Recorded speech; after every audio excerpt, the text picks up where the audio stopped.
The auditor is the one who evaluates the company's records and gives an opinion at the end. Basically, there are three types of audit reports. One is unqualified audit report, qualified audit report, and adverse audit report. An auditor auditing a client's business, that client who is also a personal friend. In that case, he should not draw a conclusion in favor of his friend or that particular client.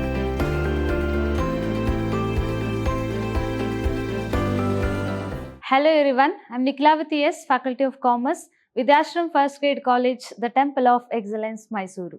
I welcome you all for the sessions on principles and practice of auditing. In today's session, let us start with the fifth chapter, that is Audit Report and Professional Ethics. So this chapter deals with the audit report, that is the final output of the auditing process, which the auditor writes. So it is all about the audit report, what is audit report and what are the types of audit report that an auditor can provide to the client. And also here we talk about the professional ethics. So in today's session, let us know what is audit reporting is all about. The audit report is a formal document that provides an opinion on the financial statements of an organization.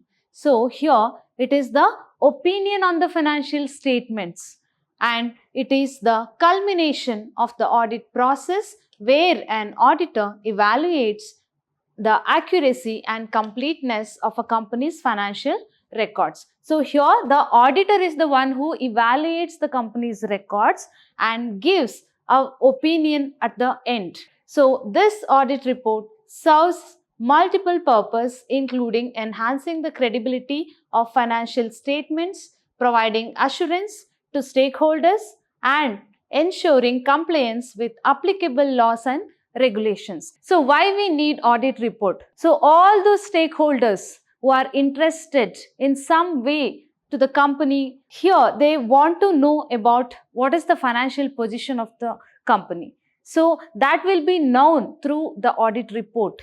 So if the audit report says that the financial position of the company and the financial statements is true and fair, then it helps to gain the trust of the stakeholders. So here the audit report serves in various purposes, which includes it helps to gain the credibility of the financial statements and also providing assurance to all the stakeholders and ensuring compliance with applicable laws and regulations. That means it not only means that in the financial statements, whatever the numbers or the values that are depicted are true and fair, but also it says that the company is in compliance with the certain or applicable laws and regulations of the country. Moving forward, audit report is a written communication. So it's a written document and it is written by the auditor to the stakeholders of the organization. So whatever the final result of the audit process or the final result of this balance sheet or the financial statements, it is useful for the stakeholders of the company. So it is the written document written from the auditor to the stakeholders of the organization detailing the findings of the audit. So it contains about the findings of the audit and it summarizes the auditor's opinion regarding fairness and accuracy of the financial statements along with any identified issues or areas of concern. Either this audit report shows about the fairness and accuracy of the financial statements or it depicts some of the weaknesses or issues or problems if there are any in terms of financial statements or financial records. Coming to the types of audit report, basically there are three types of audit reports. One is unqualified audit report, qualified audit report, and adverse audit report. So unqualified audit reports is a clean opinion that the financial statements of a company is free from errors. So it is the unqualified audit report which says that there are no errors and mistakes or any areas of concern in the financial statements of a company. And it says that the company's financial statements are in compliance with the accounting standards and regulations. Say for example, the auditor may give a conclusion in the audit report that, for example, the financial statements of ABC Limited is in accordance with the generally accepted accounting principles and there are no errors. Next we have is qualified audit report. So here qualified audit report says that here the auditor gives a conclusion or an opinion that the financial statements of that particular company has certain issues and there are very negligible kind of issues or that kind of issues which are not pervasive for a longer period of time.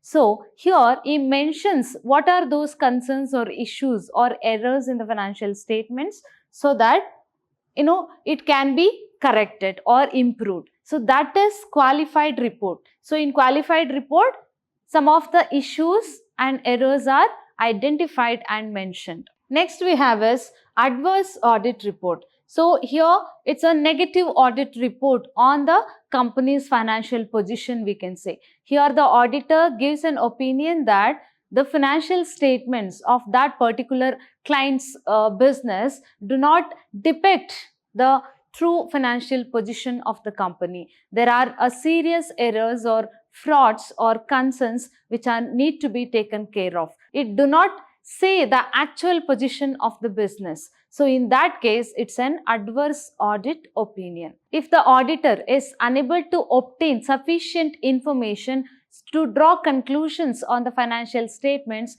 then he can issue disclaimer of opinion. This was all about what is audit report and the types of audit reports. So here the audit report is very much important and crucial as this is the report which takes or changes the decisions of all the stakeholders of the business. So next, let us move on to the next topic, that is professional ethics in auditing. So it is the professional ethics in auditing refers to the moral principles and standards of conduct that govern the behavior of auditors and accountants. So here the professional ethics says like what to be done, what not to be done, and what are the right things and what are the wrong things. It guides it. These are the moral principles and standards of conduct which guides the auditors. So here these ethical standards are vital